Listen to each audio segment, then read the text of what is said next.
Thank you very much, Madam Deputy Speaker. It's not often I see so many members in the House when I talk about the royal town of Sutton Coldfield, but it's a great honour to see so many here tonight.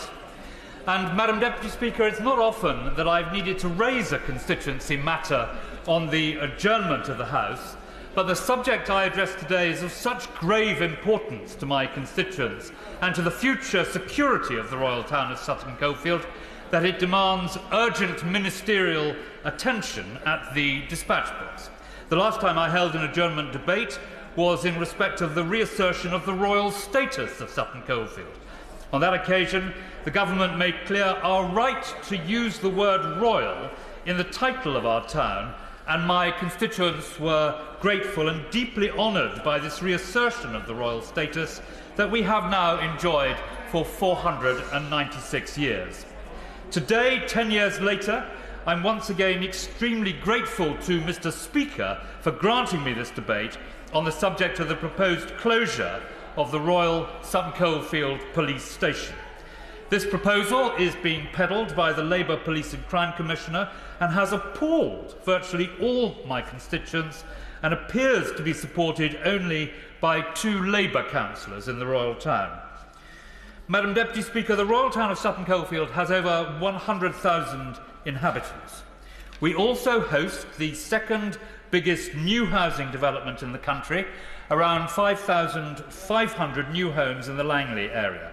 A town of this size requires a fully equipped, proactive and professional police station, housing all manner of relevant police assets. Our current police station has protected our town since 1960 and sits on the main road into the town centre, giving police officers immediate access.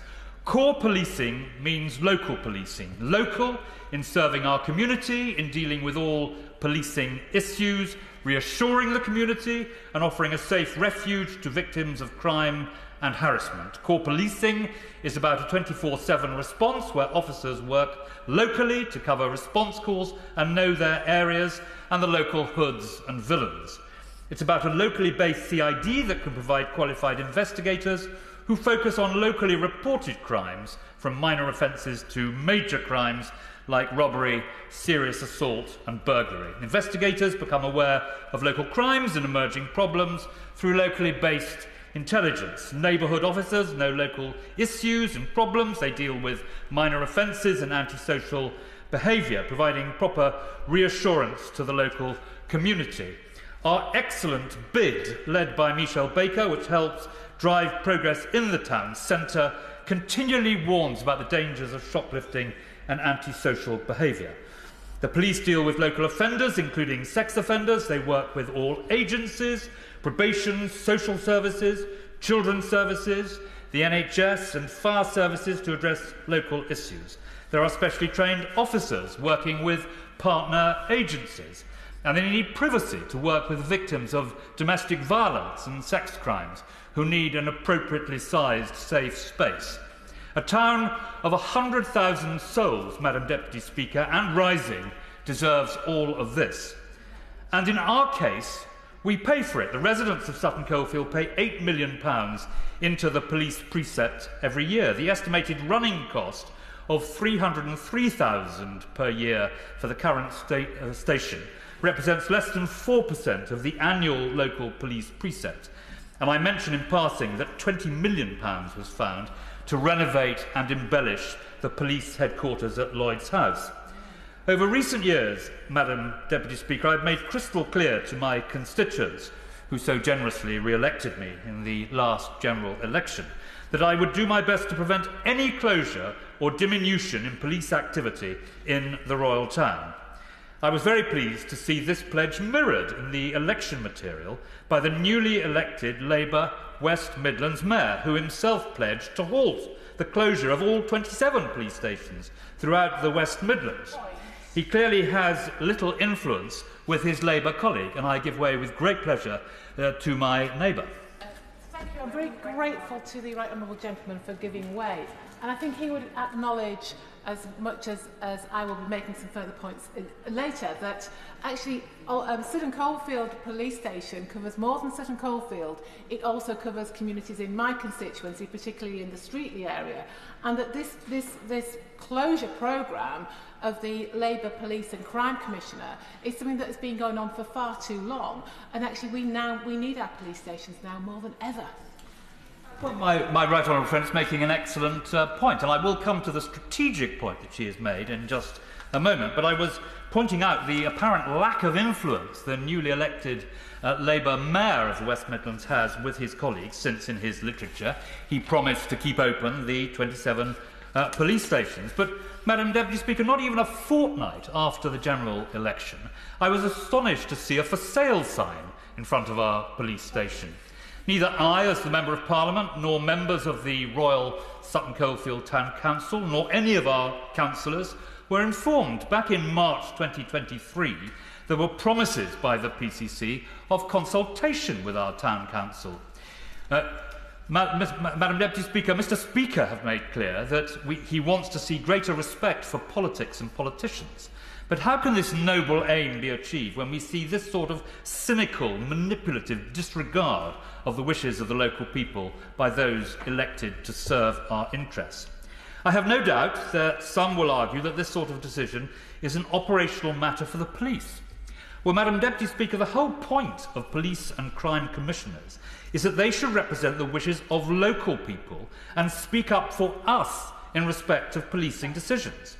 I was a member of the Cabinet that introduced police and crime commissioners, and I have to say that in my view the jury is out on whether or not this has been a successful reform to our law and order architecture. If police and crime commissioners are captured by the local police establishment, that reform is by definition a failure. They are meant to represent us to the police and not the police to us. They are our servants and not our masters. I give way with pleasure.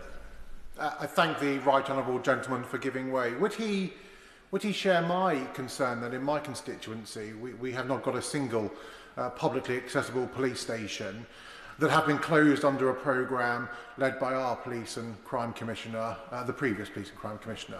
We've never had a Labour Police and Crime Commissioner in Staffordshire. It has always been a Conservative Police and Crime Commissioner. So would he hold my Commissioner accountable for those closures in the same way he seeks to hold his Commissioner accountable for his? Well, Madam Deputy Speaker, he must, as he is, champion the interests of his constituents as he sees fit. But I'm very glad to hear that he has a Conservative Police and Crime Commissioner. Perhaps, I don't know whether he still does or not, but if he does, I'm sure that they will serve the community extremely well. And on the subject of consultation, the perfectly fair and legitimate request by myself and the leader of the Royal Sutton Coldfield Town Council, Mr Simon Ward, for the Police and Crime Commissioner to come before the Town Council and answer questions from the councillors and public has been turned down. Instead of this, he wants a behind closed door meeting with me, the leader of the council, and a couple of other councillors. No, Madam Deputy Speaker, we want genuine public consultation, transparency, not behind closed doors private meetings. And I fully understand the need for value for money and that the Royal Sutton Coldfield Police Station is at present inadequately used. Indeed, for many years at Christmas, Madam Deputy Speaker, I visited our local police station to dispense House of Commons fudge and humbugs to the hard-working officers and staff who work there. Over recent years, the consumption of fudge and humbugs has diminished as resources have been taken away from the station. But instead of denuding police services from significant location in a key strategic part of the West Midlands to the northeast of Birmingham, the police service should be looking at basing far more of these services, which I described earlier, in a strategic hub, building on the advantage of a significant space in Sutton Coldfield, rather than trying to flog it off. Our police station was once an operational command unit for the West Midlands Police, which now looks set to be reduced to a refit of 3 small, dilapidated, semi-detached houses. What a contrast, Madam Deputy Speaker, to the brilliant West Midlands Fire Service, who have invested in their strategic location in the Royal Town adjacent to the police station. And before anyone suggests that this is all down to the wicked Tories mercilessly culling budgets, consider these 4 facts, Madam Deputy Speaker.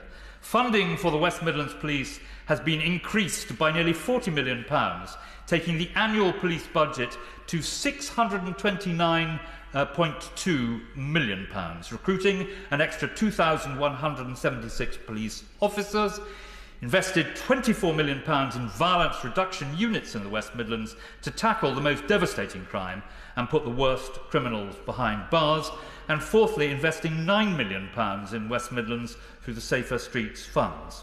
Now, during the course of this campaign to save the police station, I've had the benefit of advice from several former West Midland police officers responsible for policing in the Royal Town. I thank them for their years of diligent service and for their insights and advice. They told me that they were totally opposed to the closure of the police station and that this was their professional opinion and their advice. They made clear that they opposed the loss of a significant visible deterrence and the easy access to a fast redeveloping town centre, with the recent reopening of the Royal Cinema, probably the finest boutique cinema anywhere in the UK, and the purchase of the Gracechurch shopping centre, as well as the millions of pounds of investment secured under the previous Conservative government. All this adds to the case for more policing in Sutton Coldfield. The loss of our police station will mean a significant reduction of services and a diminution of policing. The loss of the custody cells, currently mothballed, at a time when we have seen from the recent disgraceful rioting and demonstrations that circumstances could arise where there would be a strategic need for such things. These regionally strategic facilities should not easily be disregarded. It is not that long ago that these expensive facilities were provided. Indeed, I think I performed the opening ceremony. And this strategic point is at the heart of the intervention from my right honourable friend, who so rightly talks about the importance of a strategic location northeast of Birmingham, serving both mine and her constituents. I give way. Thank you. And the right honourable gentleman is so right in making this point, Madam Deputy Speaker. He demonstrates that police stations are integral to our communities, but with the potential loss of Sutton Coldfield station, Aldridge under threat, strategically, what does it leave us with on the eastern flank of the West Midlands at a time when we know resources have been increased? In the case of Aldridge Police Station, if we lose the base, we lose the base for our police officers as well. And it should not be about bricks or bobbies, it should be about both and making sure we have a strong police presence to represent our communities. Once again, my right honourable friend puts her finger on the critical point and underlines the case that she and I are making about the good policing of our constituents. Now, Madam Deputy Speaker, the sale of our police station will realise millions of pounds, much of which will clearly not be spent in Sutton Coldfield. In their place, we are offering instead a low-grade option for policing with very limited facilities, selling short the people of Sutton Coldfield. At best, a small public contact centre composing of 3 small police houses to the rear of the existing station. This is clearly a wholly inadequate marginal replacement of a proper police station. It is a measure designed to save money and not to enhance policing, and it is well known, Madam Deputy Speaker, that policing is local or it is nothing, and this proposed closure takes the local out of policing in the Royal Town. The motto of the West Midlands Police is forward in unity. This decision takes us backwards in great disunity. The PCC proposal has been strongly condemned by residents, former police officers, all elected Conservative councillors, senior figures throughout the local community, and by me as their MP. I pay a particular tribute to the vigorous campaigning and eloquent arguments put forward by Simon Ward, the leader of the Royal Sutton Coldfield Town Council, and his hard-working councillors, by our energetic local Birmingham City Conservative councillors, including the highly effective David Pears, and by Jay Singh Sohal, a former Police and Crime Commissioner candidate with immense experience of policing issues. But these are but the tip of a huge local campaign, vigorously supported and engaged in across my constituency. On the day of the disastrous announcement of the sale of the police station, I received a letter in the post from the PCC, not addressing the pressing matter, but instead discussing his hopes on matters such as community policing. For community policing, Madam Deputy Speaker, to be effective, it must take advice from the community. It hopes to police and protect, and not press ahead without consulting that community. With decisions like this taking such little regard to local opinion and safety requirements, it cannot be a surprise that under the Labour Police and Crime Commissioner, West Midlands Police were placed under special measures, and I fear that until he starts working alongside local communities, instead of dictating to them, the fate of key services like the police station, things may only get worse. This decision, Madam Deputy Speaker, to close the Royal Towns Police Station is a mistake, and I urge the Labour Police and Crime Commissioner to reconsider his stance and engage with humility, with rigour and energy in a proper public consultation with the local people whom he serves, so he can listen to their concerns directly and honour the West Midlands Police mantra, forward in unity. I give way once again to my right honourable friend. Thank you. My right honourable friend is being very generous, but on that point of engagement, in terms of Aldridge Police Station, I think it's high time that the Labour Police and Crime Commissioner did engage fully with us in Aldridge and actually came clean with what his intentions are. And I want to make sure that he's left in no doubt that not just my right honourable friend, but myself as well, will continue to fight tooth and nail for these vital services that our communities deserve. It is wrong, as I'm sure my own right honourable friend will agree, that resources are all too easily directed to other parts of the West Midlands, and in particular to Lloyd House, when we have needs in our own communities as well. Once again, Madam Deputy Speaker, I must draw my remarks to a close so that we can hear from the Minister, on whose appointment I wish belatedly to congratulate her. But my right honourable friend once again makes the critical point about consultation with these decisions. The whole point about having police and crime commissioners, as I said in my remarks, is that they should listen to the local community and represent the heartfelt views of the community which they themselves represent. And I hope that by listening to what she and I and so many others are saying in our respective areas, the Police and Crime Commissioner will have another look at this matter and see what he can do to satisfy us on a vexed subject which has caused enormous local anxiety, fear and pain about such a sharp diminution to the policing resources which we all of us wish to see. Minister. Thank you, Madam Deputy Speaker. Can I start by, first of all, congratulating the Right Honourable Member for Royal Sutton Coldfield for securing this debate this evening, and say it is a pleasure to see him back in his place after the general election. And I know that he has a very long-standing interest in this issue, and I commend him for taking the necessary steps to secure this debate this evening. And I think he first raised this in 2018, if my records are correct. Now, I think, as came through from his very powerful remarks this evening, the subject of the debate is very important to him and to his constituents, and I'm also very grateful for the other honourable members, right honourable members, who have contributed through interventions as well. The right honourable member for Aldridge Brownhills, and my honourable friend, the member for Stoke-on-Trent Central. Now, let me state at the outset that I fully appreciate, as a constituency MP myself, that the status of police stations can be the focus of significant attention and generate strong feelings within communities. And of course, I'm not that familiar as the Right Honourable Gentleman is with developments within his own constituency. And he will also understand that in the main, talking about decisions and considerations that are not within the direct purview of central government and myself as the policing minister, and indeed the Right Honourable Gentleman did admit that he was part of the government that introduced the Police and Crime Commissioners to give that accountability at a local level.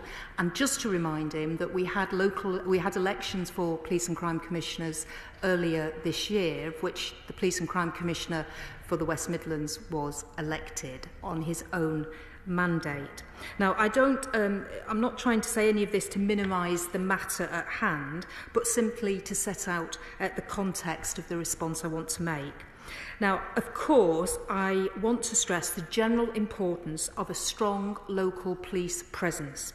And before I come on to the particular situation in the Right Honourable Gentleman's constituency, I want to make a general point about this government's recognition of the importance of police forces having a strong local footprint.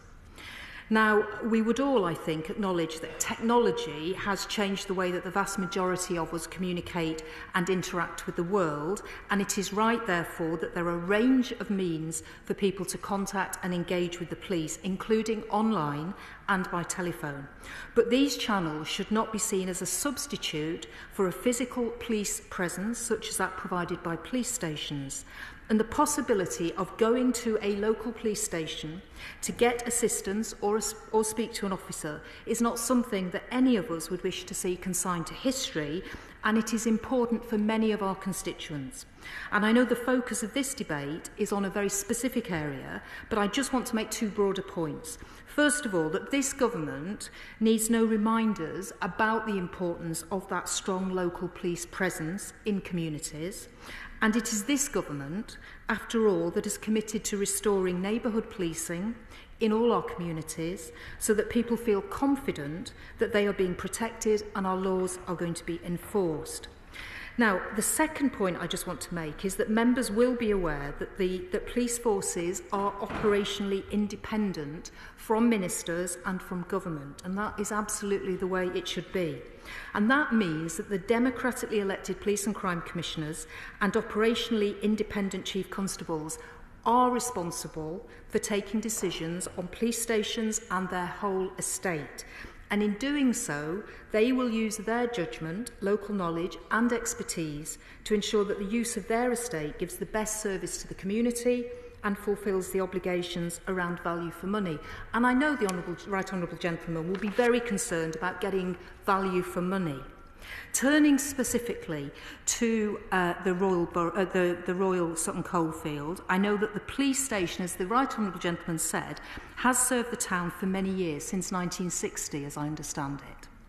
Now, the Police and Crime Commissioner's Office have confirmed to me directly and to my officials that while Sutton Coldfield Police Station is currently listed for sale, as the Right Honourable Gentleman referred to, it remains an operationally open police station, open as normal, with police access as normal.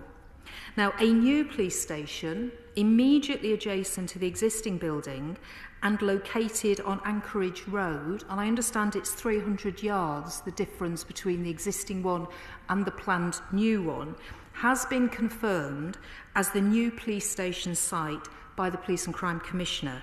It is smaller, and I heard what the Right Honourable Gentleman said, but I also understand that the current building is only occupied at 20%. That means 80% of that building is not being occupied at the moment, and therefore, seems to me, cannot be value for money. This smaller police station will be more modern and more appropriately sized for the local presence based on the current levels of occupancy, and is expected to be ready to move into next year. And the Police and Crime Commissioner has already publicly committed that this new station will house the response team, the neighbourhood policing teams, as well as the criminal investigation teams, and it will be open to the public. And furthermore, ownership of the current police station will be retained until the new police station is open, and they have also confirmed to me there will be no disruption or break in the public's access to the police. The Right Honourable Gentleman looks like he wants to intervene, so I'm happy to give way. I'm extremely grateful to the Minister for giving way, and a lot of what she said prior to her last point I completely agree with and accept. The burden of the case that I and my Right Honourable friend have been making is that more resources should be put into the existing police station, which, as she rightly says, is underused. That they should not be selling it, they should be reinforcing it with services which are needed not just in the Royal Town but regionally, and that the 3 dilapidated houses at the back will in no way whatsoever provide a full police perspective of the sort that the Royal Town and adjacent areas should get.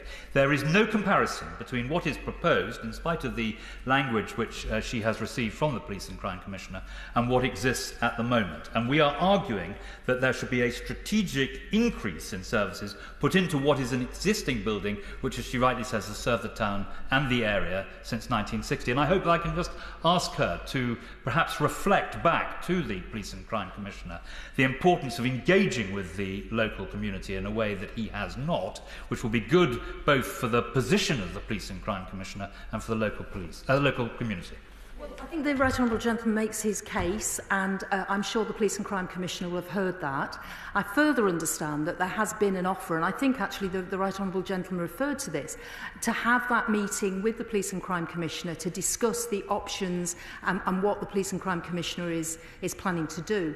Can I also just gently say, as I said at the beginning of my remarks, this is a matter for the Police and Crime Commissioner and the Chief Constable to decide how best to use the assets they have available to them.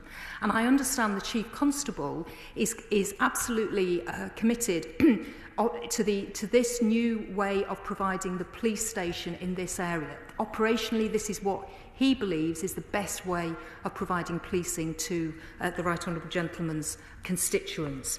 Can I just also say that, before I finish, that I do want to take the opportunity to express my gratitude and thanks to all our serving police officers, PCSOs and specials, who I'm sure all members of the House will agree do an amazing job in very difficult circumstances, particularly in the last few weeks where we've seen the disorder on our streets.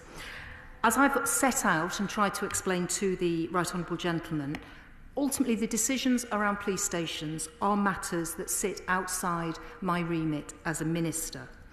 I hope that in any event, having this discussion this evening, being able to talk through some of the issues and set out the government's commitment to making sure that we do have a strong, visible neighbourhood policing offer in all of our communities is central to what this government will deliver through our Safer Streets mission. And I again want to just thank the Right Honourable Gentleman for raising this important issue on the floor of the House this evening, along with other honourable members. The question is that this House do now adjourn. As many as are of that opinion say aye. Aye. The ayes have it. Order, order.